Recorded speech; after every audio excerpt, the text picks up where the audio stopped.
MLA ବି ହେଇନୁ ଭବିଷ୍ୟତରେ ହବୁ ଆଉ ହେଇପାରିବିନି କେମିତି ଆଜି ଯଦି ମୋ ବାହାଘରଟି ଭାଙ୍ଗିଯାଏ ମୁଁ ଧୀରେ ଧୀରେ ଫୁଲ ହାର କରି ଝାଉଳି ଯିବି ଯାଅ ପୁତ୍ର ଅପେକ୍ଷା ତୁମେ ହବ କନ୍ୟାର ପିତା ଏ ବୈରାଗୀ ବଡ଼ଜନା ବିଏ ଏଲଏଲବି ର ତୁମେ ହବ ସମୁଦି ଏମିତିଆ ଭାଗ୍ୟ କେତେ ଜଣଙ୍କ ଭାଗ୍ୟରେ ଜୁଟେ ସମୁ ସମୁ ଆଉ ପର୍ଯ୍ୟନ୍ତ ଆମ କୁଣ୍ଢେଇଲା ପରେ କେଲୁଚ ମନମାଳି ତମର ବାହାଘର ପରେ ଯେତେ କେସ୍ ଆସେ କୋର୍ଟରେ ହବ ସବୁ ମାଗଣା କରିବି ଇଏ ଖାଲି ତମର ନୁହଁ ତମ ସାଇ ଭାଇ ବନ୍ଧୁ ବାନ୍ଧବ ଗାଁ ବାଲା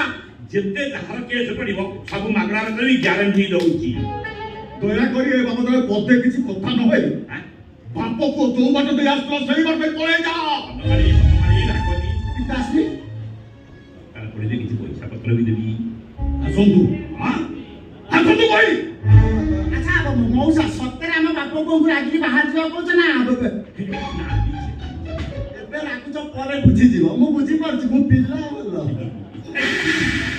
ବାପା ମାଇଲେ ବନମାଳି ମୁଁ ବୈରାଗୀ ବଡ଼ଜନା ବିଏ ଏଲଏଲବି ମୁଁ କୋର୍ଟରେ ଛିଡ଼ା ହେଲେ ହାକିମ ପାଣି ପିଅନ୍ତି ଆଉ ଥରେ ଭଲ ଭାବରେ ଚିନ୍ତା କରି କୁହ